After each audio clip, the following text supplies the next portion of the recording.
ஏற்பாடு செய்திருக்கிறேன். என்னுடைய ஆலயத்தில் ஒரு பொடியாக்கப்பட்டவன் தாரங்கப்பட்ட இசை மேலத்துடன் வந்து கொண்டிருக்கிறார். இதோ நான் இவனை விடமாட்டேன். நான் வைத்திருக்கும் சோழத்தை கஞ்சில் கொண்டு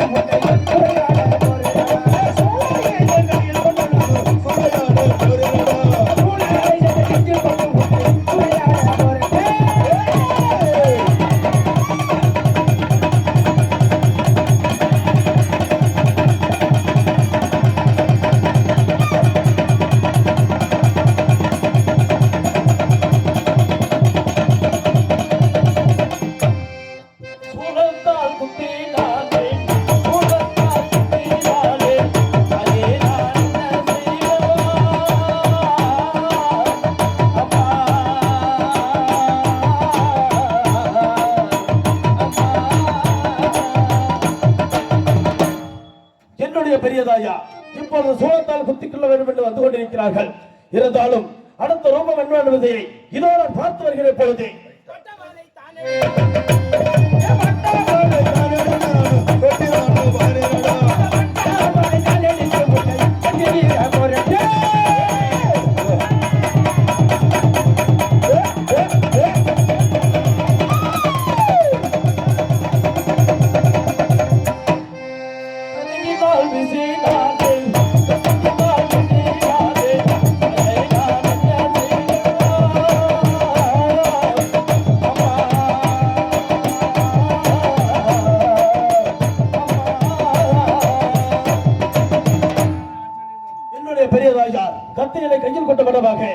வெற்றி வீழ்த்த வேண்டும் என்று வந்து கொண்டிருக்கிறார்கள். கத்தியும் கைப்பற்றி இருக்கின்றேன். அடுத்த ரூபம் என்ன என்பதை இதோ பார்த்து வருகிற பொழுது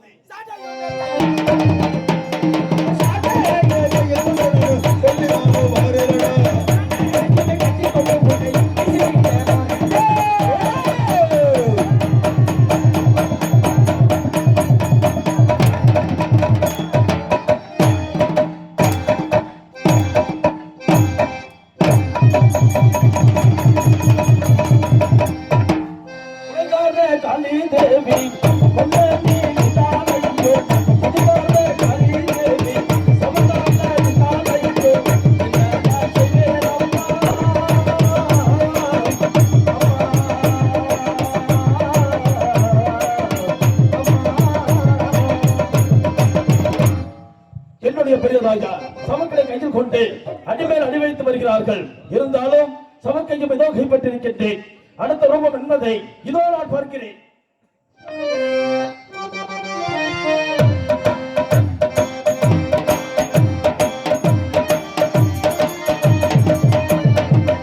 என்ன ஆச்சரியமாக இருக்கிறது. இவர் பொடியாக்கப்பட்டவன் எனது கைகளில் உள்ள அனைத்து ஆயுதங்களையும் பற்றிக் கொண்டான். இதோ நான் இவனை விடமாட்டேன். இதோ நான் காலியாக விஸ்வரூபம் எடுத்த இந்த பொடியனை அப்படியே விளக்க செய்கிறேன். விஸ்வரூபா தானும் கொண்டு குளிக்கி மாறே காலியாக விஸ்வரூபா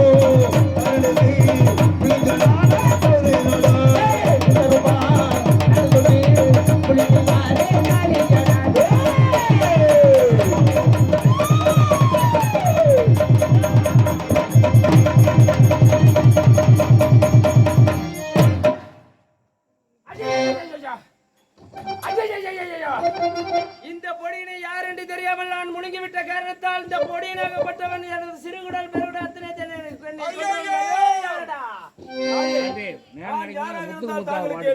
உதவி என்று தாங்களை நாடி வந்தேன். என்னை யார் என்று தெரியாமல் எடுத்து விடுங்கி விட்டாய். என்னை வெளியேற்றவில்லை என்றால் உங்களுடைய பெருங்குடல் சிறுகுடல் அத்தனையுமே ஆராய்ந்து ஊஞ்சல் கட்டி விளையாடி விடுவேன் என்பதை வேண்டாம்.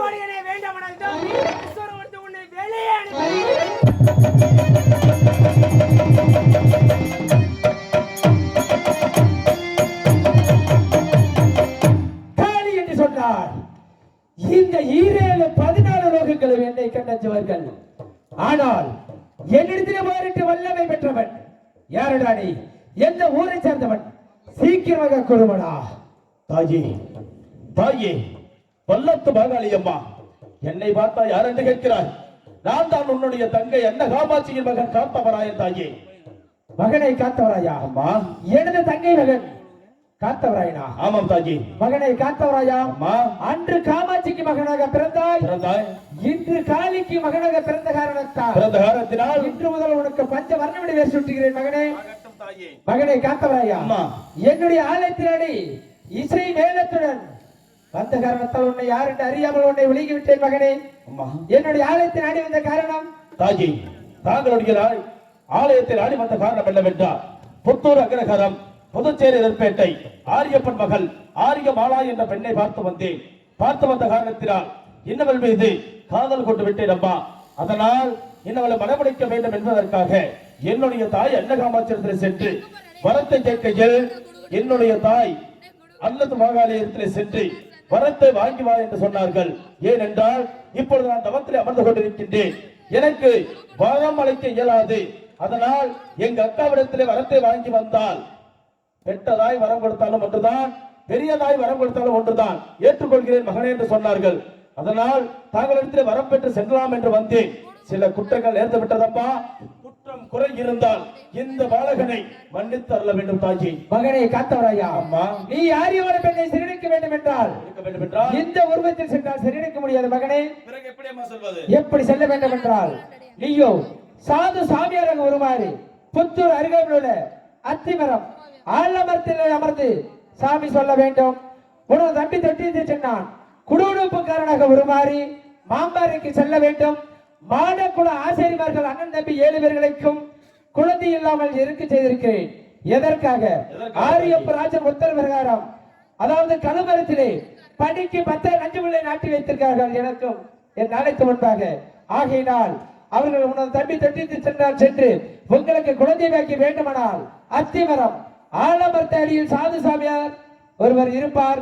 அவர் இருந்து சென்று முறையிட்டால் நிச்சயமாக உங்களுக்கு குழந்தை செல்வம் ஆகும் என்று சொல்ல வேண்டும். ஆசிரியர்கள் உன்னை நாடி வருவார்கள். அவர்களுக்கு கோரும் வரத்தை கொடுக்க வேண்டும்.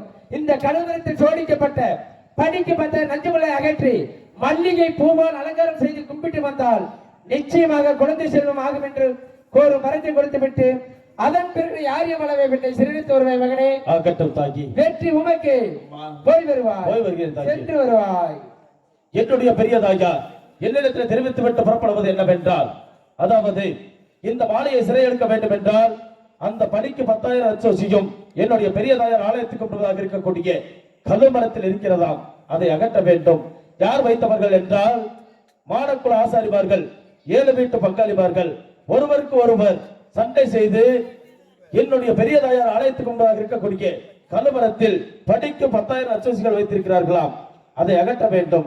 ஏன் அகற்ற வேண்டும் என்றால் இந்த ஆரியமாலா பெண்ணினை சிறையிடத்துக் கொண்டு சென்று கொண்டிருக்கும் வேளையில் ஒருவேளை ஐயன்மார்கள் என்னை பிடித்து விட்டார்கள் என்றால் இந்த கழுமரத்திலே ஏற்று என்னை கொண்டு விடுவார்கள், சித்திரவதை செய்து விடுவார்கள் என்ற காரணத்திற்காக இந்த முட்களை எல்லாம் அகற்ற வேண்டும் மகனே என்று சொல்கிறார்கள். அதனால் இதை அகற்ற வேண்டும் என்றால் இப்படி செல்லக்கூடாது, இருவருமே உருமாறி செல்ல வேண்டும். எப்படி செல்ல வேண்டும் என்றால் எனது தம்பி தொட்டியத்து சின்னான் குடுகுடுப்ப நாயக்கராகவும் நான் சாது முனிவராகவும் இருவருமே உருமாறி செல்ல வேண்டும். எதற்காக செல்ல வேண்டுமே என்றால் என்னுடைய தம்பி தொட்டியத்து சின்னான் அந்த 7 வீட்டு பங்காளிமார்களிடத்திலும் சென்று அதாவது குறி செல்ல வைப்பான். அப்படி குறி சொல்லி வைத்து என்னிடத்தில் அனுப்பி வைப்பான். அப்பொழுது நான் சாது முனிவராக ஆலமரத்திற்கு அருகாமையில் அமர்ந்திருப்பேன். என்னை நாடி வருவார்கள். இந்த மாடக்குல ஆசாரிமார்கள் தனக்கு புத்திரபாக்கியம் என்று வேண்டும் என்று என்னிடத்தில் வந்து அந்த வரத்தினை கேட்கையில் வரம் கொடுக்கும் தருணத்திலே இந்த முட்களை அகற்றினால் உங்களுக்கு குழந்தை வரம் உண்டு என்று இவ்வரத்தினை கொடுக்க வேண்டும். அதனால் இப்பொழுது என் தம்பி தொட்டியத்து சின்னானை குருப்பனாக்கியாக உருமாறு செய்து அழைத்து வர வேண்டும். பார்க்கிறேன் இப்பொழுது தம்பி சின்னா, தம்பி சின்னே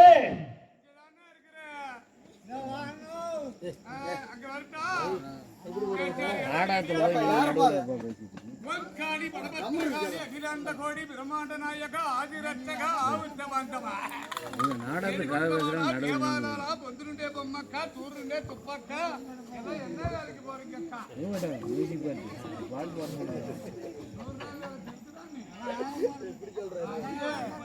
சரி பார்த்து போங்க, என் பொண்டாட்டியான்னு போயிடாதீங்க.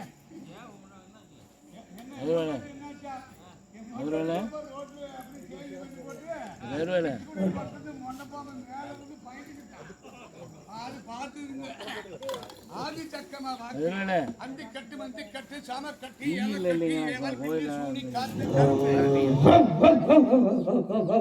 நானாச்சும் போய் போட்டு சொல்லிட்டு